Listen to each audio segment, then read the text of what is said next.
ಎಲ್ಲರಿಗೂ ನಮಸ್ಕಾರ ಸ್ನೇಹಿತರೆ. 2026ರ T20 ವಿಶ್ವಕಪ್ ನಲ್ಲಿ ನಮ್ಮ ಭಾರತ ತಂಡ ಕಪ್ ಗೆದ್ದ ಕೂಡಲೇ ಭಾರತದ ಪರವಾಗಿ ಮಾತನಾಡಿದ ಪಾಕಿಸ್ತಾನದ ಮಾಜಿ ಆಟಗಾರ, ಮಾಜಿ ಬೌಲರ್ ಆಗಿರುವಂತಹ ಮೊಹಮ್ಮದ್ ಅಮೀರ್.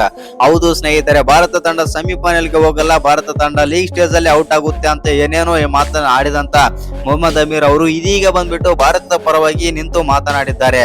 ಮೊಹಮ್ಮದ್ ಅಮೀರ್ ಮಾತು ಕೇಳಿದ್ರೆ ನೀವು ಕೂಡ ನಗೋದು ಪಕ್ಕ. ಅಷ್ಟಕ್ಕೂ ಮೊಹಮ್ಮದ್ ಅಮೀರ್ ಅವರು ಏನೆಲ್ಲ ಮಾತನಾಡಿದ್ದಾರೆ ನಮ್ಮ ಭಾರತದ ಬಗ್ಗೆ ಮತ್ತು ಭಾರತದ ಆಟಗಾರರ ಬಗ್ಗೆ ಅಂತ ತಿಳ್ಕೊಂಬರೋಣ ಬನ್ನಿ. ಅದಕ್ಕಿಂತ ಮುಂಚೆ ನೀವೇನಾದ್ರೂ ಟೀಮ್ ಇಂಡಿಯಾದ ಅಪ್ಪಟ ಅಭಿಮಾನಿಯಾಗಿದ್ದಲ್ಲಿ ಈ ವಿಡಿಯೋಗೆ ಒಂದು ಲೈಕ್ ಕೊಟ್ಟು ನಮ್ಮ ಚಾನಲ್ ಅನ್ನ ಸಬ್ಸ್ಕ್ರೈಬ್ ಮಾಡ್ಕೊಳ್ಳಿ. ಹಾಗೆ ಬೆಲ್ ಐಕನ್ ಅನ್ನ ಆಲ್ ಇಟ್ಕೊಳ್ಳೋದು ಮರಿಬೇಡಿ. ಇನ್ನು ವಿಶ್ವಕಪ್ ಫೈನಲ್ ಅಂತ ಬಂದಾಗ ಯಾವುದೇ ಒಂದು ತಂಡ ಕೂಡ ಫೈನಲ್ ಪಂದ್ಯದಲ್ಲಿ ಇಷ್ಟು ರನ್ ಹೊಡೆದೇ ಇರಲಿಲ್ಲ ಮತ್ತು ಇಷ್ಟು ರನ್ ಟಾರ್ಗೆಟ್ ನೀಡೇ ಇರಲಿಲ್ಲ. ಹೌದು ಸ್ನೇಹಿತರೆ, ನಮ್ಮ ಭಾರತ ತಂಡ ಇದೀಗ 255 ರನ್ ಹೊಡೆದು ಹೊಸ ದಾಖಲೆಯನ್ನಾದ್ರೆ ನಿರ್ಮಿಸಿತ್ತು. ಇನ್ನು ಮೊದಲು ಬ್ಯಾಟಿಂಗ್ ಮಾಡಿದಂತ ನಮ್ಮ ಭಾರತ ತಂಡ 255 ರನ್ ಆದ್ರೆ ಹೊಡಿತಾರೆ. ಎಸ್ಪೆಷಲಿ ಈ ಪಂದ್ಯದಲ್ಲಿ ಸಂಜು ಸ್ಯಾಮ್ಸನ್, ಅಭಿಷೇಕ್ ಶರ್ಮಾ ಬಗ್ಗೆ ಮಾತಾಡಲೇಬೇಕು. ಯಾಕಂತಂದ್ರೆ ಈ ಜೋಡಿ ಒಂದು ಬಾರಿ ಕೂಡ ಕ್ಲಿಕ್ ಆಗಿರಲಿಲ್ಲ. ಇವತ್ತಿನ ಪಂದ್ಯದಲ್ಲಿ ಅದ್ಭುತವಾಗಿ ನಮ್ಮ ಭಾರತ ತಂಡಕ್ಕೆ ಅದ್ಭುತವಾಗಿ ಆಡಿ ಪವರ್ ಪ್ಲೇ ನಲ್ಲಿ ಹೊಸ ದಾಖಲೆಯನ್ನೇ ನಿರ್ಮಾಣ ಆದ್ರೆ ಮಾಡಿತ್ತು. ಹೌದು ಸ್ನೇಹಿತರೆ, 6 ಓವರ್ಗಳಲ್ಲಿ 90 ರನ್ ಆದ್ರೆ ಹೊಡಿತಾರೆ ಅಭಿಷೇಕ್ ಶರ್ಮಾ ಮತ್ತು ಸಂಜು ಸ್ಯಾಮ್ಸನ್.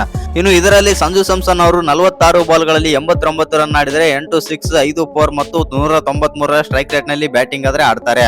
ಇನ್ನು ಅಭಿಷೇಕ್ ಶರ್ಮಾನು ಕೂಡ ಇವತ್ತಿನ ಪಂದ್ಯದಲ್ಲಿ ಅದ್ಭುತ ಬ್ಯಾಟಿಂಗ್ ಆದ್ರೆ ಮಾಡ್ತಾರೆ ಅಂತ ಹೇಳ್ಬೋದು. ಫೈನಲ್ ಪಂದ್ಯದಲ್ಲಿ ಅಭಿಷೇಕ್ ಶರ್ಮಾ 52 ರನ್ ಆದ್ರೆ ಹೊಡಿತಾರೆ 21 ಬಾಲ್ಗಳಲ್ಲಿ 6 4 3 ಸಿಕ್ಸ್ 247ರ ಸ್ಟ್ರೈಕ್ ರೇಟ್ ನಲ್ಲಿ ಬ್ಯಾಟಿಂಗ್. ಹೌದು ಸ್ನೇಹಿತರೆ, ಅಭಿಷೇಕ್ ಶರ್ಮಾ ಔಟ್ ಆದ ತಕ್ಷಣವೇ ಬಂದಂತ ಇಶಾನ್ ಕಿಶನ್ 54 ರನ್ ಆದ್ರೆ ಹೊಡಿತಾರೆ. ಇನ್ನು ಕೊನೆಯಲ್ಲಿ ಫಿನಿಶಿಂಗ್ ಟಚ್ ಕೊಟ್ಟಂತ ಶಿವಮ್ ದುಬೆ 26 ರನ್ ಆದ್ರೆ ಹೊಡಿತಾರೆ. ಒಟ್ಟಿನಲ್ಲಿ ನಮ್ಮ ಟೀಮ್ ಇಂಡಿಯಾ ಬಂದ್ಬಿಟ್ಟು ಮೊದಲು ಬ್ಯಾಟಿಂಗ್ ಮಾಡಿ 255 ರನ್ ಆದ್ರೆ ಹೊಡಿತಾರೆ, 5 ವಿಕೆಟ್ ಕಳ್ಕೊಂಡು. ಇನ್ನು ಟಾರ್ಗೆಟ್ ಅನ್ನ ಚೇಸ್ ಮಾಡೋಕೆ ಬಂದಂತ ನ್ಯೂಜಿಲೆಂಡ್ ನ ಪರ ಯಾರು ಕೂಡ ಹೇಳಿಕೊಳ್ಳುವಂತ ಬ್ಯಾಟಿಂಗ್ ಮಾಡಿಲ್ಲ. ಎಸ್ಪೆಷಲಿ ಹೇಳ್ಬೇಕಂತಂದ್ರೆ ಫಿನ್ ಆಲನ್ ಮೇಲೆ ತುಂಬಾನೇ ಭರವಸೆ ಆದ್ರೆ ಇಟ್ಕೊಂಡಿದ್ರು ನ್ಯೂಜಿಲೆಂಡ್ ನ ಆಟಗಾರರು ಮತ್ತು ಫ್ಯಾನ್ಸ್. ಆದ್ರೆ ಫಿನ್ ಆಲನ್ ಅವರು ಇವತ್ತು ಫೈಲ್ ಆದ್ರೆ ಆಗ್ತಾರೆ. ಇನ್ನು ನ್ಯೂಜಿಲೆಂಡ್ ತಂಡ ಫೈನಲ್ ಪಂದ್ಯದಲ್ಲಿ 159ಕ್ಕೆ ಆಲ್ಔಟ್ ಆಗುವ ಮೂಲಕ 96 ರನ್ಗಳಿಂದ ಸೋಲನ್ನಾದ್ರೆ ಒಪ್ಪಿಕೊಳ್ಳುತ್ತೆ. ಇದು ದೊಡ್ಡ ಮಾರ್ಜಿನ್ ಸ್ಕೋರ್ ಅಂತಾನೆ ಹೇಳ್ಬೋದು. ಇನ್ನು ನಮ್ಮ ಭಾರತದ ಬೌಲಿಂಗ್ ವಿಚಾರಕ್ಕೆ ಬರದಾಯ್ತು ಅಂತಂದ್ರೆ ಭಾರತದ ಬೌಲಿಂಗ್ ನಲ್ಲಿ ಬೂಮ್ರಾ 4 ವಿಕೆಟ್ ತೆಗೆದ್ರೆ ಅಕ್ಷರ್ ಪಟೇಲ್ 3 ವಿಕೆಟ್ ಆದ್ರೆ ತೆಗಿತಾರೆ. ಫೀಲ್ಡಿಂಗ್ ವಿಚಾರಕ್ಕೆ ಬರದಾಯ್ತು ಅಂತಂದ್ರೆ ಫೀಲ್ಡಿಂಗ್ ನಲ್ಲಿ ಇಶಾನ್ ಕಿಶನ್ ಅವರು ಆನ್ ಟಾಪ್ ಇದ್ರ ಅಂತಾನೆ ಹೇಳ್ಬೋದು. ಫೈನಲ್ ಪಂದ್ಯದಲ್ಲಿ ಇಶಾನ್ ಕಿಶನ್ ಹಿಡಿದಂತ ಬೆಂಕಿ ಕ್ಯಾಚ್ ನಿಂದಾಗಿ ನಮ್ಮ ಟೀಮ್ ಇಂಡಿಯಾ ಇವತ್ತು ಗೆದ್ದು ಆದ್ರೆ ಬಿಗಿದೆ. ಇನ್ನು ಪಂದ್ಯ ಗೆದ್ದ ಕೂಡಲೇ ಮತ್ತು ನಮ್ಮ ಭಾರತ ತಂಡ ವಿಶ್ವಕಪ್ ಗೆದ್ದ ಕೂಡಲೇ ಮಾತನಾಡಿದಂತ ಪಾಕಿಸ್ತಾನದ ಮಾಜಿ ಆಟಗಾರ ಮತ್ತು ಸ್ಟಾರ್ ಬೌಲರ್ ಆಗಿರುವಂತಹ ಮೊಹಮ್ಮದ್ ಅಮೀರ್ ಅವರು ಈ ರೀತಿ ಆದ್ರೆ ಹೇಳಿದ್ದಾರೆ. ಹೌದು, ನಾನು ಕೆಲವು ಪ್ರೆಡಿಕ್ಷನ್ ಗಳನ್ನಾದ್ರೆ ಮಾಡಿದ್ದೆ. ಭಾರತ ತಂಡ ಸೂಪರ್ ಎಂಟರ್ ಅಲ್ಲಿ ಹೋಗುತ್ತೆ ಮತ್ತು ಭಾರತ ತಂಡ ಸೆಮಿಫೈನಲ್ ಗೆ ಆಡೋದಿಲ್ಲ ಅಂತಂದು ನಾನು ಕೆಲವು ಪ್ರೆಡಿಕ್ಷನ್ ಗಳನ್ನಾದ್ರೆ ಕೊಟ್ಟಿದ್ದೆ. ಆದ್ರೆ ಅವು ಯಾವ ವರ್ಕ್ ಆಗ್ಲಿಲ್ಲ ಮತ್ತು ಅಭಿಷೇಕ್ ಶರ್ಮಾ ಬಗ್ಗೆನೂ ಕೂಡ ಮಾತಾಡಿದ್ದೆ.